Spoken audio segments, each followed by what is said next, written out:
Yeah, I'd like to formally welcome everyone to our webinar called Write Your Own Story Strategies for Healing, Writing, and Owning Your Narrative. And my name is Bethany Marshall. And again, I run a platform called Publishizer, which is a crowdfunding literary agency. So, our mission is to empower authors and writers to prepare and navigate the publishing journey with their community coming alongside them through the entire process. So, I am truly delighted to welcome Marcus Vanderpost, the author of Hidden Addiction, which I do happen to have a copy of the book right here. Uh, and Martin Duffy, who is the author of the forthcoming book, Dad, which is finished writing, I believe, at this point, and maybe just going through a few more minor edits as we prepare for the publishing journey. But this is a really special conversation for a number of reasons, because Marcus and Martin, they'll introduce and kind of explain their own journeys here in a moment, but what's really special about the two of them is just kind of this collaboration that they have gone through together on really both of these books. So, a really special relationship from that creative process. So I'm really excited to dive into all of this. We are going to I've got a handful of questions that I'm going to be posing to both Marcus and Martin as we dive into the conversation. But I would love for each of you to also just introduce yourselves just briefly. So, Marcus, I'll turn it over to you to introduce yourself and share a little bit with the group here about your writing and publishing journey so far. Okay. Yes, thank you for having me again. Welcome, everybody. My name is Marcus. I'm also living in Berlin as Martin is at the moment. And Martin has been my coach. He helped me through the process of writing, mostly the emotional process, and also he helped me correct my grammar and give me some hints in how to make my story more interesting and more correct. I'm Dutch. I've been living here in Berlin for 11 years, and I had an idea of writing a book about addiction because I myself and my surroundings, in my surroundings, there has been quite a number of people who were struggling with um, any kind of addiction, actually, alcohol, drugs, social media, sex, you name it. And especially this idea came in Corona times where most of us, at least the ones that listened, were very isolated. And I thought of writing a book and checked in how I could, make this topic more interesting because I myself looked in the internet for people with hidden addiction. So I literally looked for the title Hidden Addiction, and I didn't find a book that was of my taste. So there came the idea, and in early 2024, there was a commercial in Berlin going on signs in the streets saying "Schreib mein Buch," which in German means "write your own book." And the funny thing is, actually, right now, this campaign is running again. So everywhere I see "write your own story" in German, and I'm like, okay, I did it. I saw this sign. I remember walking through the center with a friend from Israel, and he just he read what he saw on the sign, and he said it to me. And right at that moment, I was thinking of, oh, when am I finally going to start this idea? When am I finally going to make start writing and create this book? Yeah, that's how it all started. I had no experience writing. I didn't even write notes because of my writing skills. Like when I would write a sentence, there would be letters missing, or It would just be unreadable. So it wasn't my favorite thing. I'm on generation WhatsApp, so everything goes in texting. And I started, and also with the use of AI and my dear friend Martin, I got more confident and more creative and more honest with myself and with the book. And I started writing the book, being a small part of the concept that I had in mind of the book about addiction before, during, and after Corona and my own experience. I finished writing 60,000 words, and I didn't write anything about Corona except for my own experience.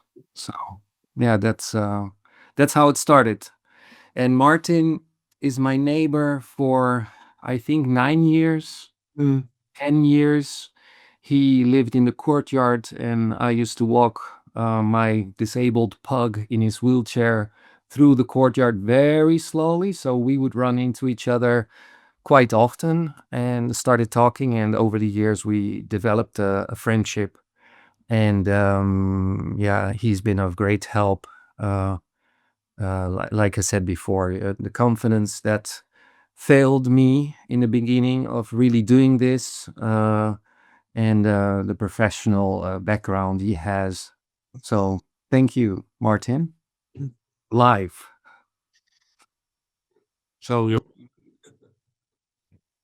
Yeah. So should I continue, or I mean, this is my journey in being an author so far. I'm also holding a copy myself, but the 50 books that have been shipped to Berlin have been stuck for over a month. They've been finally released. So I'm hoping to get the people that pre-ordered my book through the campaign that I did with you on Publishizer, and I hope to personally hand them out in the next few days. Oh, that's so exciting. And yeah, thank you so much for sharing kind of some of that background, and what led you to the point of writing and publishing this very special book. And Martin, I'd also love for the group here to get to know a little bit about you and some of your experience, because this next book that you've got releasing, Dad, titled Dad, is not your first book. So I'm so excited for everyone to get to know you, and also a little bit about your writing experience in general, because aside from books, you've done all types of interesting writing projects. So thank you as well for being here today. And I'd love for you to introduce yourself to the group too. Great, thank you. Yeah, Martin Duffy. I'm an Irish writer living in Berlin. Have lived here for almost 25 years actually. And yes, I've written a lot. I've directed some feature films, and I my first one I also wrote a film called The Boy from Mercury, which was semi-autobiographical. But I've written children's fiction, but in particular, um, and the ones that earn the least money. I've also done Irish social history and my own family history, which has been a kind of an ongoing obsession of mine. And so, yeah, I in terms of how I make a living, most of the money I make as a writer is writing children's animation scripts, and sometimes doing some translating. But the passion that I have is in terms of Irish social history and my own family, going back into the story. And I've managed to go back almost 200 years on both sides, my father and mother's side. And but when Marcus and I got talking about his book, one of the things that happened when and it was a great adventure for me. I really enjoyed it, and we would meet regularly. He would send me tracts, and we'd talk about it. And sometimes I would see, as a storyteller, I would say, "Well, hang on, you skip this bit, or you skip that bit." Or I remember one in particular, Marcus, where you had kind of casually mentioned a couple of times in an earlier draft of the book casually mentioned that at 3 different stages about somebody that you knew had committed suicide. And I remember kind of pulling you up on it and saying, hang on a sec, that's a big thing. It's a big subject. And I think you need to go in more into that. And so we did that. And also, I have a nose for AI, and I could tell at times when he had used something, and the use of words was too kind of floral, and so to make it simpler. But when I was writing, when I was helping Marcus with his writing, I first of all I was fascinated by the book, but also I've made a kind of a personal realization, which was that for all of the facts and figures and dates and who was born where, when, and all that kind of stuff, and relating it. I've one book called Barney and Molly, which I've done 2 goes at, one in 2006, I think it was, and then again in 2023, but which I had a huge amount more research done. But in terms of what Marcus was doing, I realized that his book is full of emotional truth, his personal emotional truth, and insights that are very, emotional. And I realized I'd never actually done that. I always, obviously I had fiction that was going into emotions, but then the social history, family history side was only facts and figures. This happened, that person did that, and so on. And I found myself going back and looking at all the stuff I'd written, like on just a family history, and it probably totals of 200,000 words. But I found myself going back and writing Dad, which is a relatively short book. It's 40,000 words, but focusing on the emotions that my family were going through. And I decided, for specific reasons that we can talk about, I stuck with the father line. So my paternal grandfather, my father, me, my son, and my grandson. And looking at that straight line, but thinking more about emotional events. And a trick, if you like, that Marcus taught me was that sometimes he would picture himself back in a scene. And the biggest part of that for me was going to my paternal grandfather, who in his life he was married 3 times. His first wife he married when he was 20, and they had a daughter. And then a couple of years later, they had another daughter. But this first wife, Bridget Phelan, died very suddenly. I can't find her death cert. I found their marriage cert. I found other certs. Not a death cert, but there's a suspicion that maybe she died in childbirth. So my paternal grandfather, at the age of 22 or 3, suddenly found himself, he was a traveling gardener. He was a landscape gardener. Found himself in a situation where he had 2 little children, but had to go and make a living, obviously, and also had to be on the road. And he had met another woman on one of the estates where he worked, the woman who was my then paternal grandmother, a woman named Ellen Farrell, and they fell in love. But she said, "Look, I will marry you, but I won't take both children. It's too much for me to start a married life with 2 children, And he wound up, my paternal grandfather wound up giving away the baby.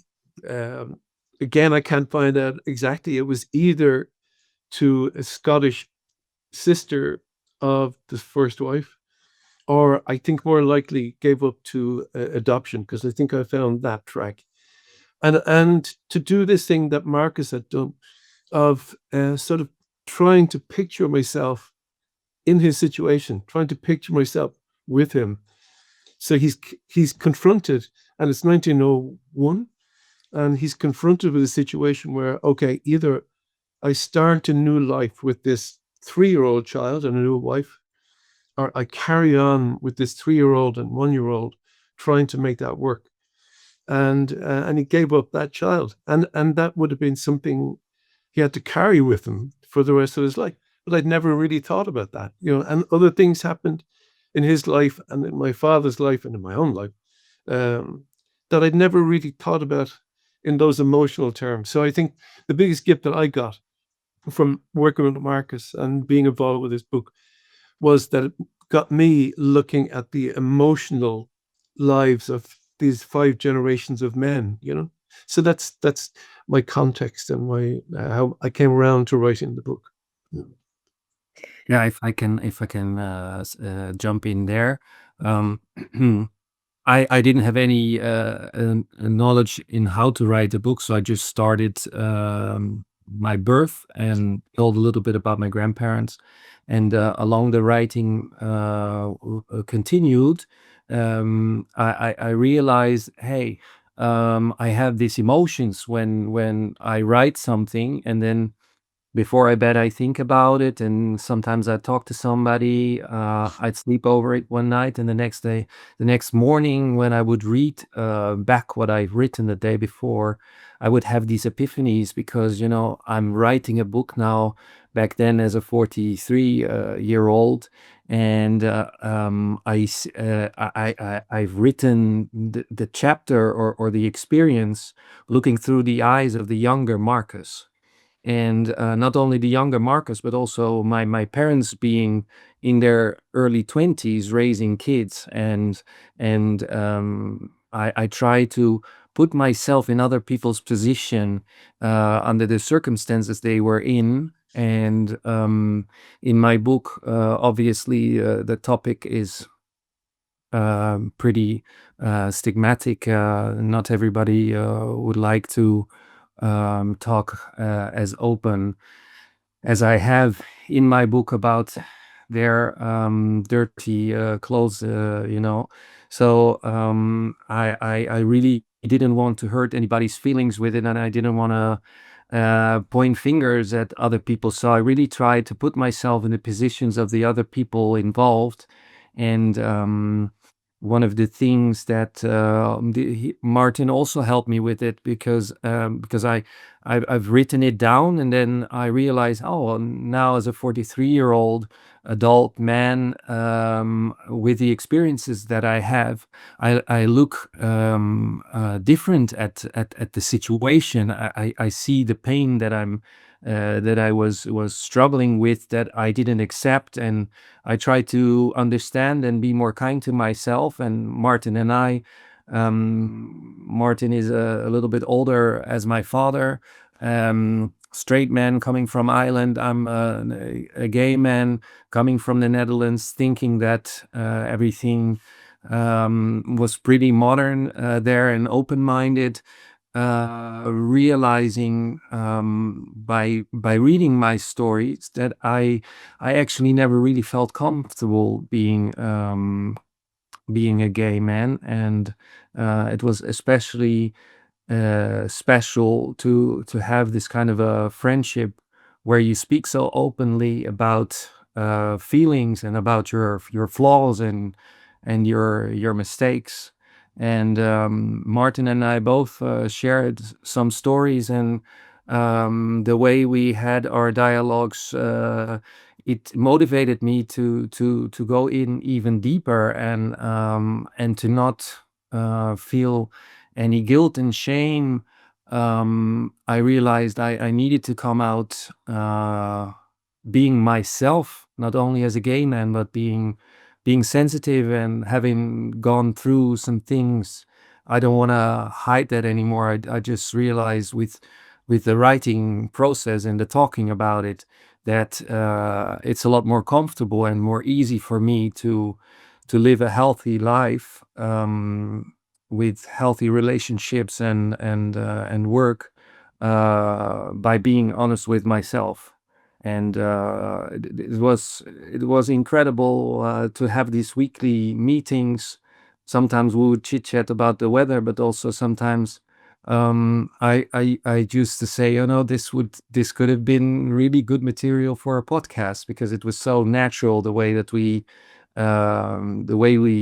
understood and respected what we went through without any judgment. We just listened and were there for each other. And that is what motivated me to bring this book to the end. Of course, also with your help and the help of Publishizer, because this platform makes it pretty easy to follow the steps and to get your book at the finish line.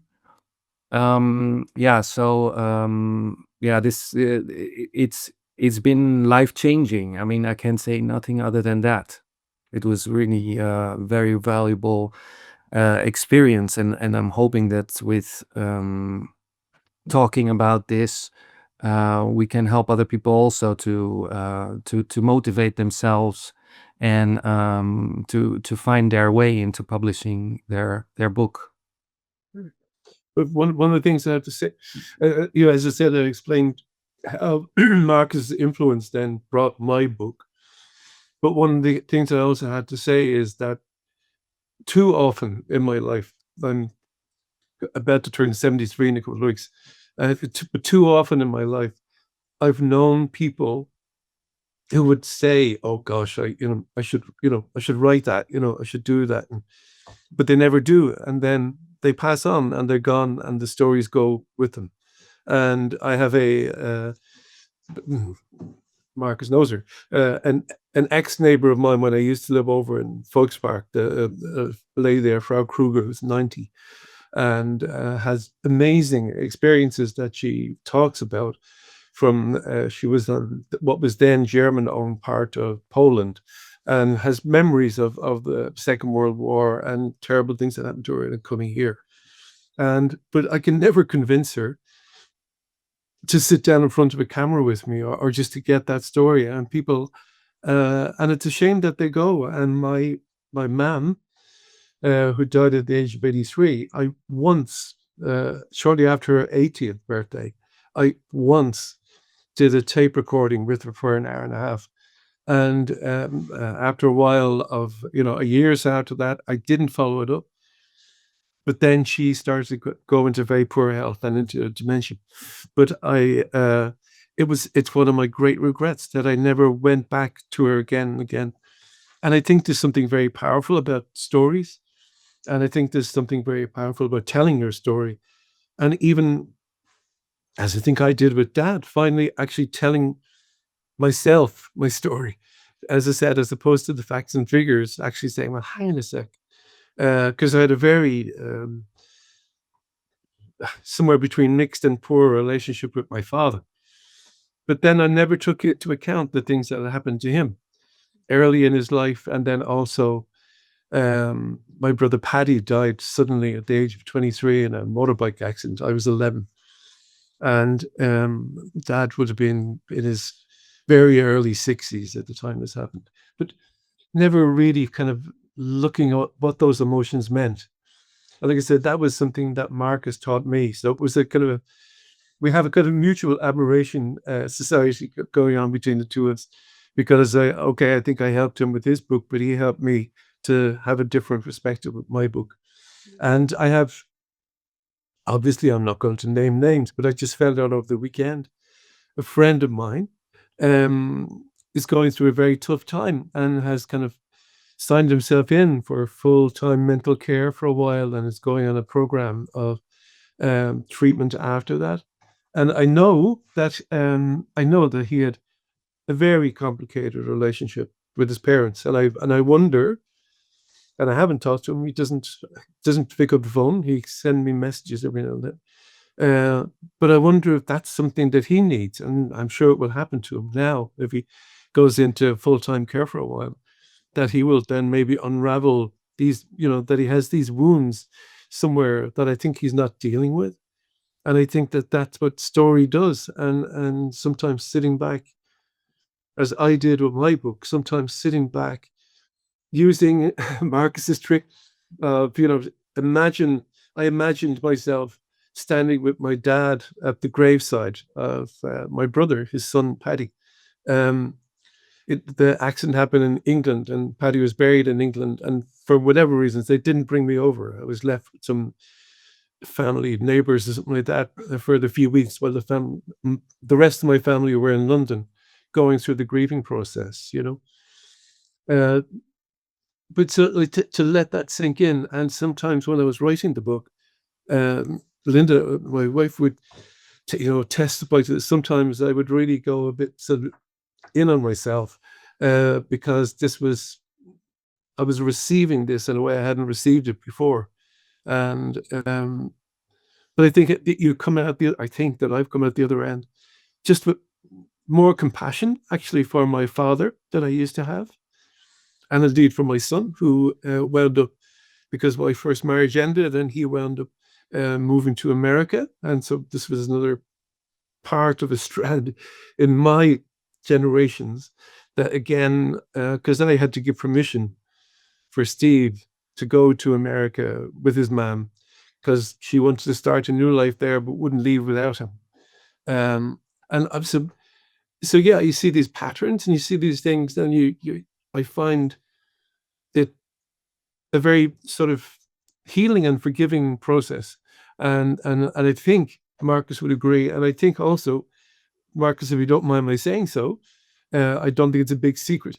But Marcus went through that process, and when he was coming out through the other end of it, he met a great guy, and he's now in a lovely relationship. And I think it was because he was ready then for that. Is it okay if I say that, Mark? Is it reasonable for me to say that?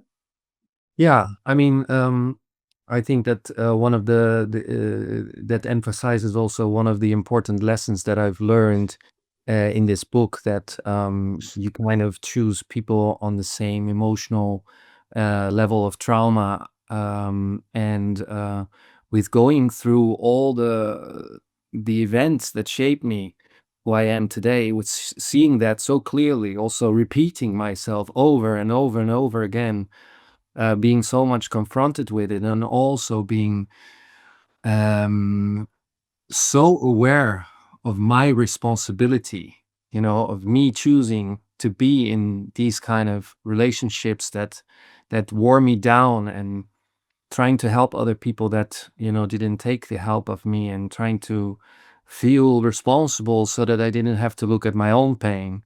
Yeah, definitely this book helped me to be a, a healthier partner in a relationship.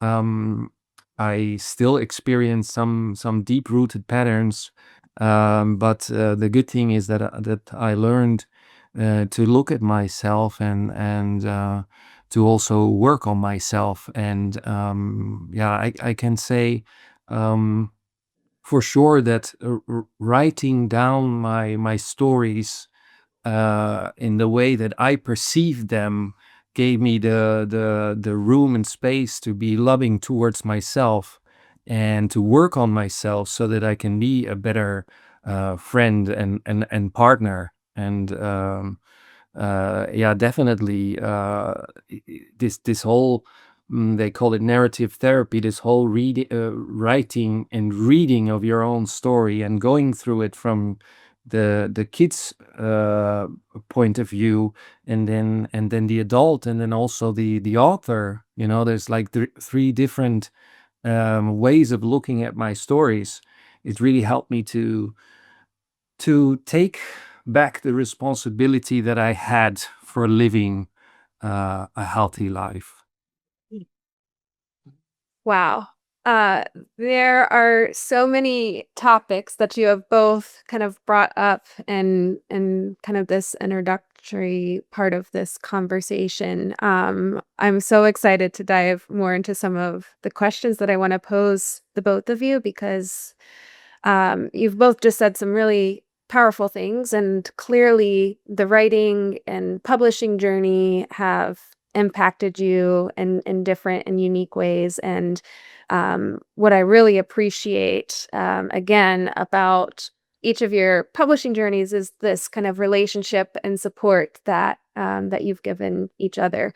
So thank you both for sharing your journeys, and your books both cover incredibly vulnerable and emotionally charged terrain, ranging from addiction, fatherhood, healing, and really like the courage to even confront hard truths about yourself or the environments that you are in, or even Martin, like the history and the circumstances of those that came before you in your lineage. So especially knowing just the period of time and just thinking about your grandfather or great grandfather, and what was happening in history in the area that they were in, and just thinking about those just really challenging decisions that they were having to make at such young ages. So I really love those points of looking back and kind of speaking to your younger self,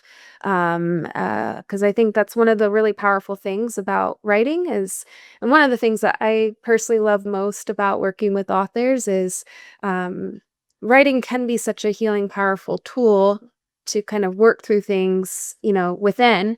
But then there's also this step about sharing it publicly for the purpose of helping others. So I think there's something really special for people that are called and willing and kind of step up to that challenge. Um, because some of these topics are so emotionally charged, and sometimes they talk about things that you may have done well or maybe not so well in life, or different hardships or things that aren't always easy to talk about. Can we talk a little bit about shame? How did shame kind of show up during your writing process, and how did you move it? Were there moments where you were afraid of what other people were thinking? Um, and if so, like what were some of the steps that you took to kind of work through those feelings? And I'd love for each of you to speak about this if you would. Marcus, may I start? Yes, please. I find it one of the things that I find interesting, and again, without naming names, but one or two people in my family uh, were reluctant for me to do this take on the book, and that so that they wanted to stay, with the facts and figures, and not the emotion side of things. And one of them told me I should just go back to writing fiction and stop doing this. But I think that yeah, sometimes one of the things we talked about before, but the three of us talked about before, was that um, if you live a kind of an artistic life, you're less likely to worry about what other people think of you, and so, but there is a certain element of that you're doing this for yourself. And I know, for instance, my grandson, who will turn 18 in December, uh, I at one stage was thinking of talking to him about this book, and then I decided not to, because I thought, well, he's actually too young for this book. I think that you're gonna have to be at least 30, or I think you had to be, a father or heading for fatherhood or something like that, before you're really ready to read something like this. Uh, and I think part of it is that you have to get through your own sort of process before you're sort of thick-skinned enough to say, well, look, this is the truth. This is what happened. I back when I was in my mid 40s or something like that, there was a whole thing in Ireland where the story of child abuse was coming out. And I openly said in my family, well, I was abused by these so-called Christian brothers, but when I was a kid, and they were shocked, and said, like, why didn't you ever say it? And why didn't you tell? This went on for a year in this one particular class of this particular brother McGill. I've no problem naming him. He's named in the book. He's named in other books. He's dead, and I hope he is where I hope he is. But I wasn't able to talk about that with anybody other than a therapist until that came out, and then it started to be a discussion in my family, and my family actually were helping me then, because my family were coming, like my sister, my late sister Bridget. She remembered me during that year and remembered that I had become ill. I was getting stomach problems. All kinds of things were going on. I mean, they couldn't figure out what it was. And it was because I was experiencing that shame back then of the abuse. And yeah, I think that it's well, realizing I'm talking in two different directions, but the sense of shame I felt about what happened to me there. So obviously, I was a child; it was nothing to do with me, and also that people are afraid. There's a famous the late um, Nobel Prize winner poet Seamus Heaney, and in his very early years as a poet, and he quoted this in his poetry. He was talking to his mother about writing poetry, and this is a guy in the north of Ireland during the Troubles and so on. And his mother's advice to him was, "Whatever you say nothing."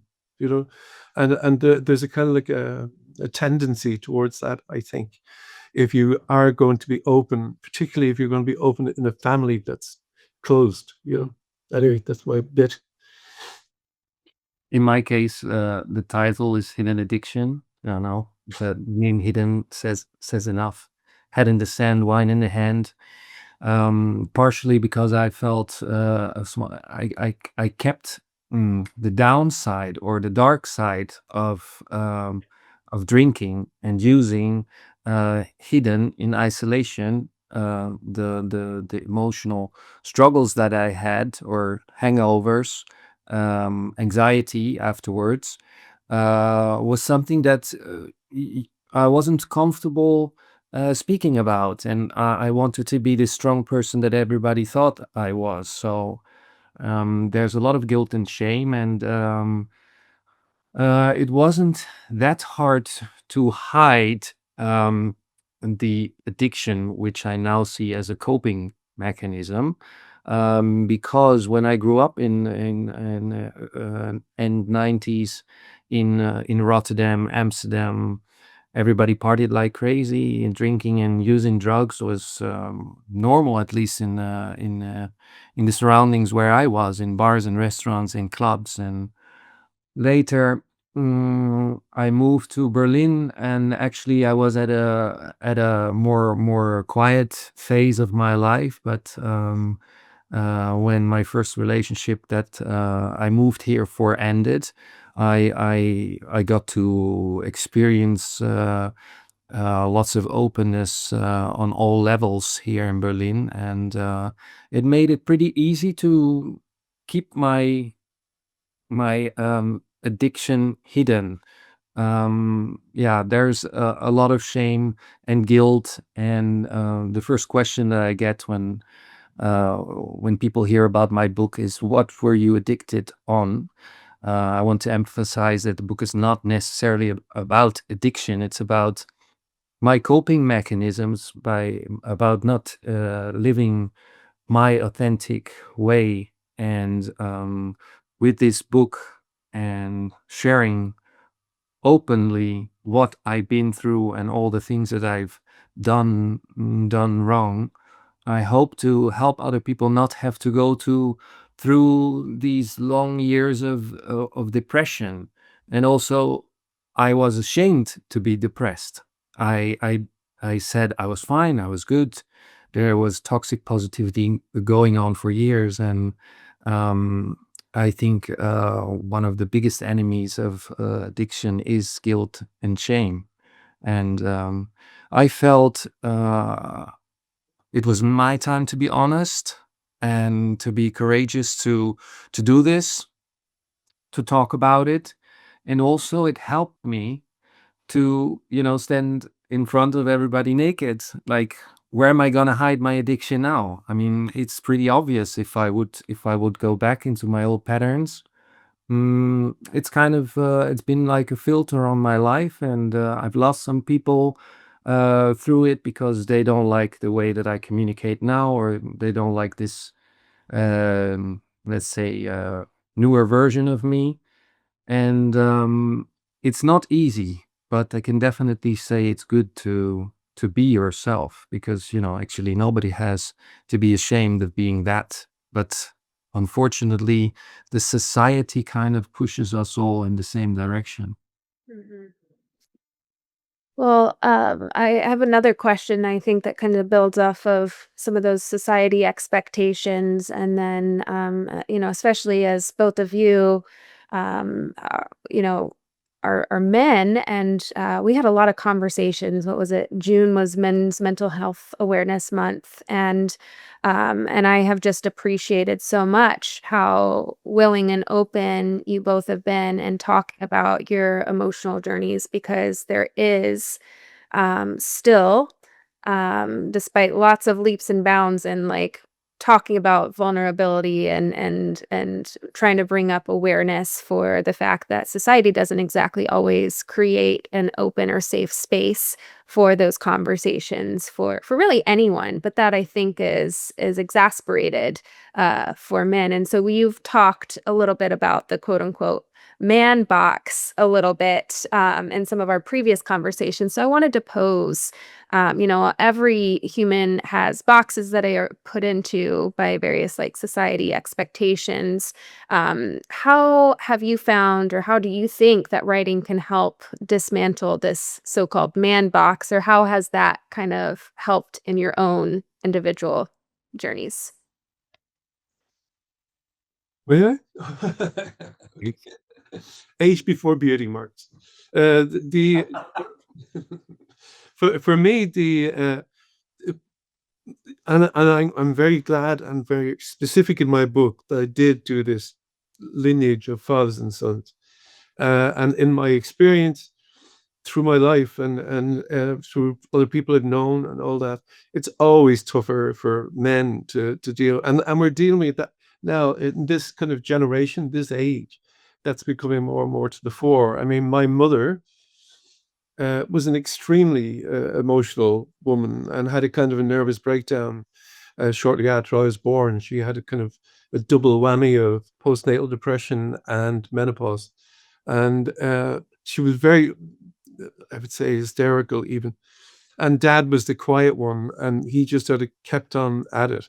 And I think that's still, I think it's still largely the case. I have an Irish friend, and admittedly, now this happened about 20, 25 years ago, a guy who would be around about my age, but he was having mental health issues. And through the encouragement of his wife, he went and talked to a therapist, um, session with the therapist. And at the end of the session, therapist said, I think there's a lot here that you have to sort of unravel about your mother and your relationship with your mother. And my friend just said, okay, well, there you go. Now I know it, but I'm not going into it, you know, and never did. And never did go into the process of trying to address that. And I do think it's a very, yeah, I think it's a very male thing. Certainly in the generation I was born with in Ireland, it was even more so. I mean, if a man was emotional or talked about emotions, it was usually either hidden or behind alcohol, or it was considered, weakness. So yeah, it's a tough one. Yes.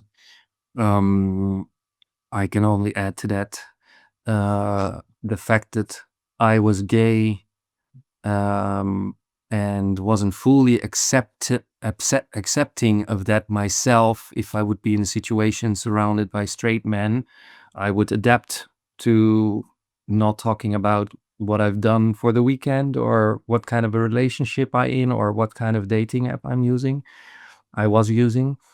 And yeah, I think more and more I have some good straight friends that I can talk openly about emotions. More and more it's happening, but definitely it's not happening enough.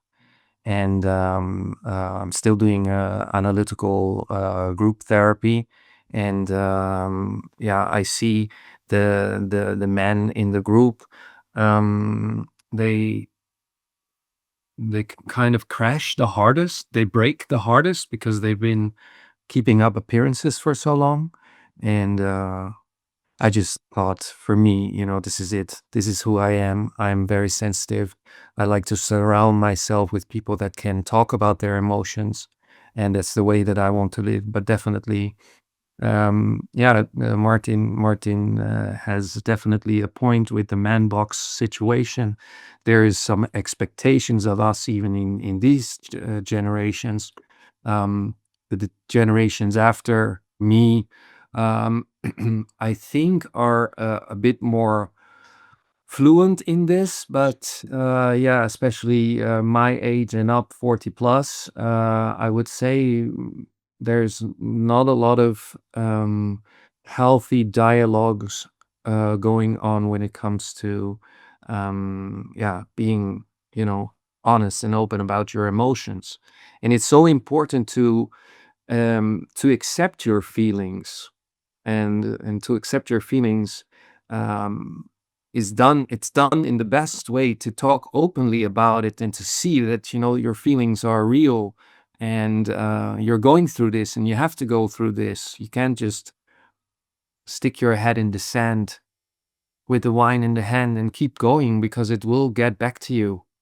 And if it doesn't get back to you, it will get back to your kids. This is something that we need to realize.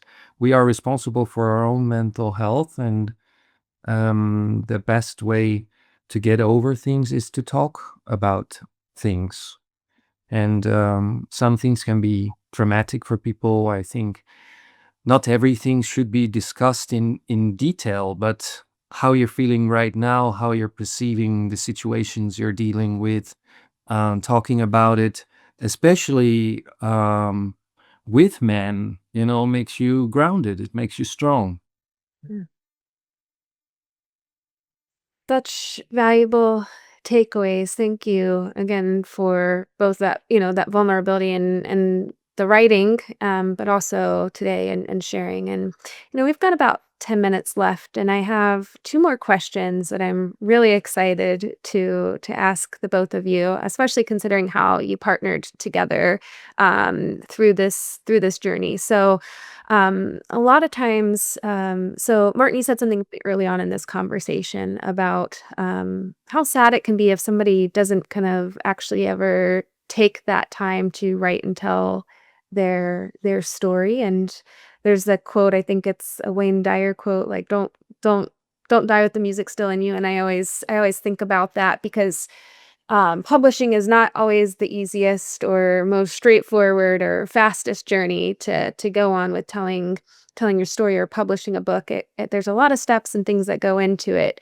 But one of the biggest hurdles and roadblocks, I think, a lot of times is people not really feeling like they've got the permission. Somehow there's kind of this sense of like, oh, I shouldn't, or somebody needs to kind of tell me to do this. So there can be this shift that goes from just writing the story for your own purpose of journaling, documenting, etc. But then there's a shift to just writing for the purpose of writing, but then to sharing that um, in a more public way. So, what helped each of you through that process of, just writing for, what helped you kind of move from a private reflection to public storytelling with your works? Am I on again? No, I mean, I've always been a writer, and when I say that, I mean, even back when I was 8, 9, 10 years old, I got my wish of a very, very simple, primitive roll head typewriter. And the family was very split. There was a load of us. I the youngest in the family, but a load had to emigrate, particularly to London, to get work. And I used to write a thing called the Duffy News, with carbon paper and a few. And I used to send copies to London and the copy in Dublin. And so even from then, I used to write jokes for comedy magazines at like the age of 11 or 12. So I've always written. It's always been an inherent part of my life. And I get sort of, but I would consider myself to be a professional writer. It's the main way I've made my living through most of my life. Um, but it's a compulsion for me. I have to write. At the moment, I'm not writing anything new. I'm making a little local documentary here about the local history of this building complex that Marcus and I live in. I need to have a creative output, and so that's just me. I can't stop it. Like there's this yeah. I don't know about you, Marcus. I don't know. Do you intend on writing more, or do you feel this is it, or have you not thought about that, or what? Well, there's definitely a second book that I can write about the first few months after I tried to live my authentic life. I was confronted with some old patterns, some, narcissism, and I almost fell for it, but with open eyes, so I couldn't really dive in it again, and that definitely was very helpful. So I think, having written the book and realizing that things are repeating themselves more drastically and more fast when you do the work, it was like the universe was telling me, uh, are you going to learn this lesson or what? And yeah, I definitely think that there is a possibility for a second book, but I also have some other plans and I like doing different things. So it's not on my list, to-do list right now, but there's definitely a second book. And why did I decide to publish the book? Because I started writing the book because in a hypnotherapy session, the topic came up, and the therapist actually said that my book will be in stores, I believe, when I was around 52. So I'm a little bit early. But I I felt so uncomfortable being honest and open about all the things that I've done. And uh, going through it was pretty painful. And I was very much ashamed of myself. And using it to keep me strong and to keep going, that's one of the reasons why I thought, you know what? I know so many people that struggle with this, that do not talk about it, that keep their addictions hidden, or that have coping mechanisms that destroy themselves, their relationships, the life of their children. Um, I need to bring this out. And with the help of Publishizer, you know, I just followed the steps, and before I knew it, I was in the process. So, yeah. Well, um, the whole topic of our conversation today, is around like strategies for healing writing and kind of owning your narrative. And I think we've talked a lot about like kind of the owning your narrative and the healing and like dove into a little bit of some of the writing. But the last question I'd like to pose to you both today is what advice or writing practices would you share with someone who maybe doesn't see themselves as a writer, but they have a story to tell? Maybe it's rituals, tools, or a mindset, but what has helped you get the words down, especially when it wasn't easy? Don't do it alone. What'd you say? Don't do it alone. Don't do it alone. Obviously, you write the book alone, but you Yeah. can't talk about it. And you can openly say that you're stuck, or that you don't feel motivated, or your personal life is weighing you down and you have too many things to do and you can't find back the discipline to do it. um, Surround yourself with other people that maybe want to write a book, and slowly set some goals and keep it light. Don't put too much stress on finishing it on a certain in a certain time frame, but keep going and see the fun of it. Also, I mean, I remember, Martin, when you were going deep, I think you started talking about that you were writing this book when you were almost finished, and I realized that you were having uh, a very intense period, and you're going through all these emotions. I mean, um, if you write about your own experiences, it's not easy. You have to relive it. You have to analyze it maybe in different ways, and it's a therapy. It's hard work, but it's definitely worth it. So I recommend. I mean, if you walk with the idea to write your own book, it says enough. It's your intuition saying you should do this. Mm. I would I disagree slightly. I'm thinking about it. Maybe it's the difference between fiction and nonfiction. When I am writing fiction, I keep it entirely to myself until I finish the draft. And I think that a very, very important thing in writing is not to be self-critical at the first stages. Just let it flow.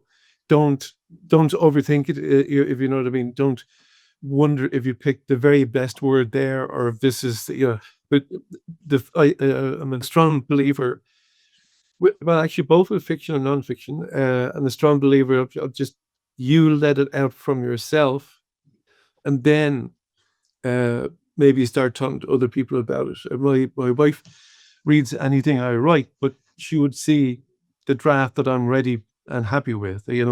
I might tell her that I'm writing a book about something, but in the broadest sense.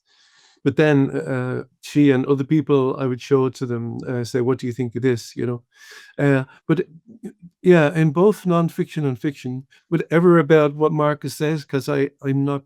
Maybe I'm just a creature of older habits as a writer, but I think the main thing is just don't be overcritical. Don't listen to a voice in your head that's saying, "Oh, I can't do this," or somebody else would do this better, or just let the flow happen, and then afterwards you can say, "Okay, well, that was." And Marcus, if you don't mind saying so, when you started out, originally, you had a large amount of it. You had it as a kind of like you had to-do lists, and it was going to be like a self-help book and things like that. But it evolved into something that was more your story, And it's one of the things I admire about your book is that it isn't a classic self-help book. It's a book about your journey, and that makes it more readable and more identifiable for other people to read, and that, as I say, that's what brought me around to Dad. So yeah, anyway, there you go. Well, No, I was just gonna say, I think one of the most important things that I've seen working with thousands of authors over the courses of years and my whole career leading up to where I am at Publishizer is that I know that the most critical thing is to have the right people in your corner, the right voices in your head, because especially as you do start putting information or sharing excerpts or sections of the book out there, you're going to get all types of feedback. So to have the right voices and people in your corner is so important when you do get to the point of sharing your work. So Marcus, you were gonna say something. I didn't mean to interrupt. no, but now that you interrupted, I lost my chain of thoughts. That could only happen at my age. Wait. No, no, definitely happens at my age for many years. No, I mean, I can talk about writing your own story for hours. I think Martin is also definitely right that you shouldn't talk to anybody about it. I'm talking about if you have a partner that's supportive of you, that is willing to listen, because you don't necessarily need somebody's direct opinion about what you're doing. You just need somebody to, hear you out, keep you going, and keep you motivated. Martin also didn't tell me you have to write this book in this kind of way. I spoke to a publisher that told me that it was not a memoir nor a biography, and that confused me a lot.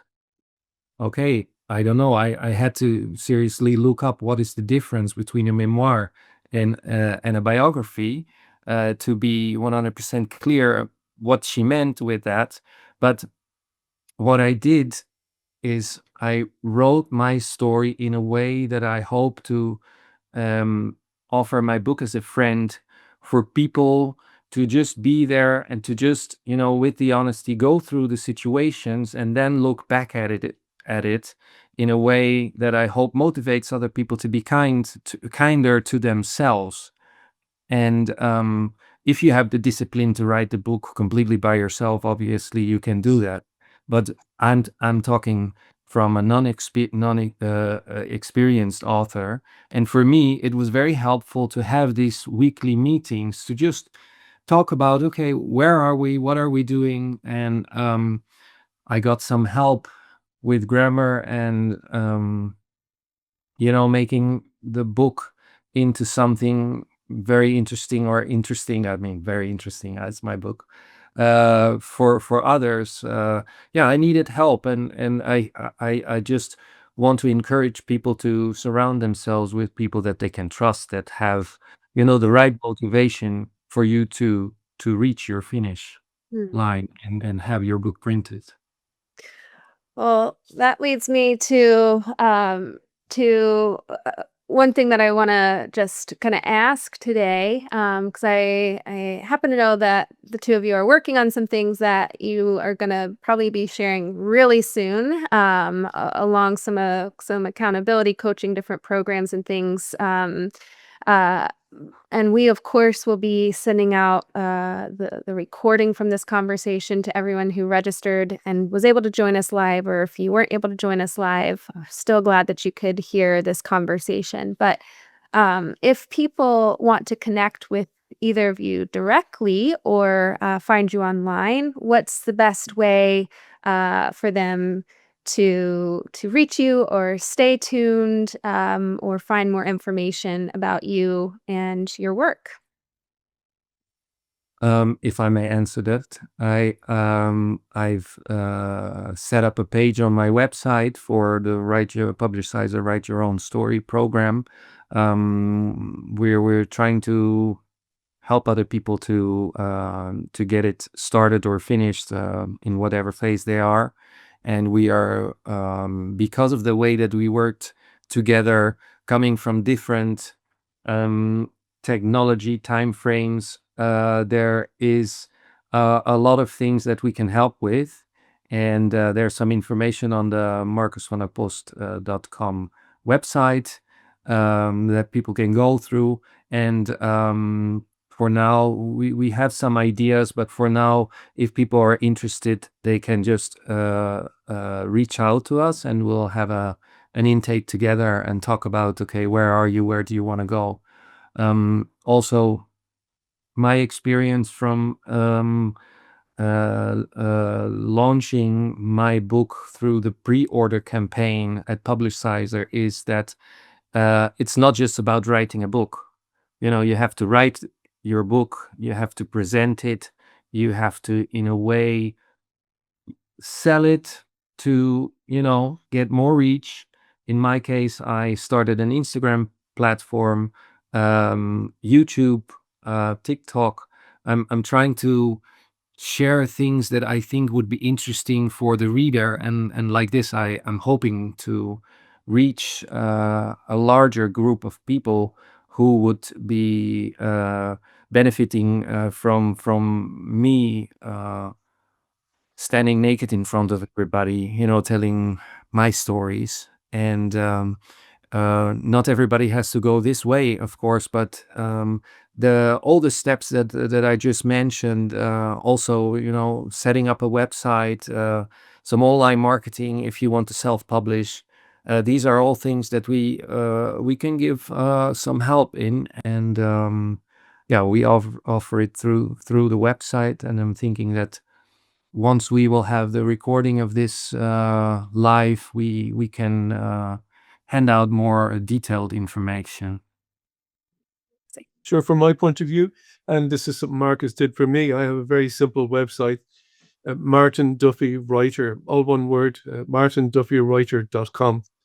And I'm sure there's a contact thing there. I'm sure, I don't know, but I'm sure there is. So there you go.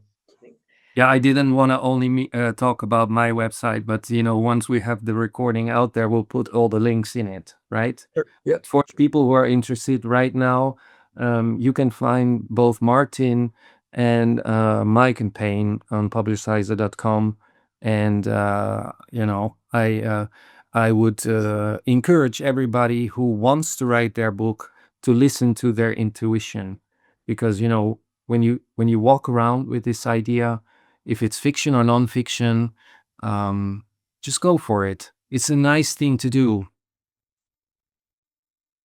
Wow. Well, thank you both so much. We will put all of the links in. We'll send a summary email out so it's nice and convenient for everyone as well. But Marcus, Martin, thank you both so very much. And Thank you, Bethany. hope Thank we you. can do this again. Indeed so. Yes. Thank you for everyone for attending as well. Yes, thank you for everybody who listened in. Thank you.